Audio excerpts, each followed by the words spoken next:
Bilan de la journée du 2 octobre. Donc là, déjà, il y a plusieurs fed speech. Donc là, forcément, déjà, ça annonce un marché assez compliqué. Ensemble du calendrier et puis les earnings.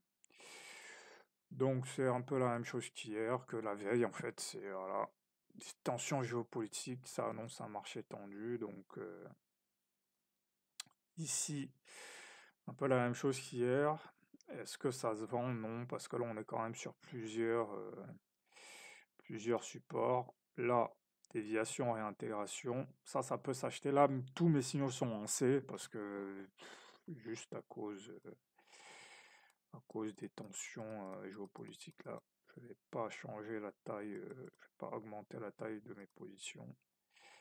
C'est pas forcément, ce serait pas judicieux en fait d'augmenter la taille de position dans ce contexte. Donc ici, voilà, on échoue à breaker ici, on échoue à breaker ce plus bon, on le réintègre, donc là maintenant il devient probable que on va aller chercher ce plus haut. Après là, c'est vraiment des trucs qu'on va aller chercher du RR de 1, du RR de 2 max, pas beaucoup plus. Donc ici, potentiellement, il y avait une entrée ici pour voilà, échec du break en bas, on va aller chercher le break ou la déviation en haut. Ici, sur le dos, il y a même réintégration milieu HB, donc là aussi, ça peut être un signal pour venir chercher AJP. Donc là, ici, pareil, tenter le RR de 1 ici, ça n'aurait pas été déraisonnable. Ici, pareil, sur le dos, on clôture plusieurs fois au-dessus de milieu HB, c'est pas improbable qu'on vienne chercher AJP. Là, je n'aurais pas forcément pris le signal, voilà, là, ambiguïté, là, pause. Là, pareil, pause. Là, ici, j'aurais pu rajouter ici, avec la même intention qui est d'aller chercher AJP ici. Vu que le gap est fermé, on est passé au-dessus de PAJ. Pareil, ça peut être un achat avec la même intention d'aller chercher MIVHV. Voilà, ici, phase de stagnation encore. Ici, voilà, sur le dos, commence à avoir une vraie faiblesse. Parce que là, on a essayé de breaker, on a avalé la bougie qui break. Potentiellement, il pourrait y avoir, j'aurais pu faire une vente ici, à étudier. Là, pas de signal. Voilà, ici par contre, là, ça devient plus clair. Pendu, Morou, là, on va.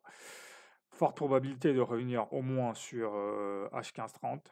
Donc voilà, donc là, j'aurais pu vendre. Ici, pareil, ambiguïté. Est-ce que la baisse va continuer ou est-ce qu'on va avoir un reversal là? Vaut mieux rentrer là, attendre de voir ce qui se passe. Voilà. Là, pareil, c'est des moments où il ne faut pas se lancer dans des ajouts. Stagnation. Et là, ici, c'est pas déraisonnable d'acheter. RB50, rebond sur le H1530. Ici, pareil. Sur le dos, ça aurait pu commencer ici. Déviation sous HB, réintégration. On pourrait venir chercher au moins le plus haut de la session US, voire AJP. Donc là, finalement, ça part pas. Donc voilà, c'est prévu, c'est pas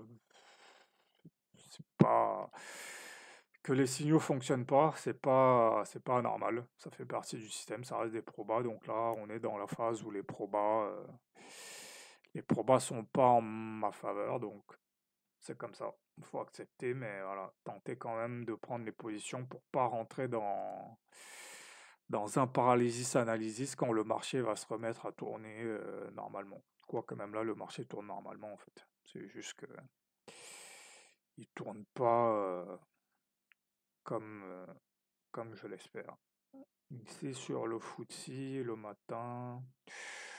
Ouais, il y a éventuellement une position ici. Ensuite, l'échec du break. Voilà, je revois le même truc. Échec du break, déviation. On revient chercher cette zone. Classique. Ici sur le DAX.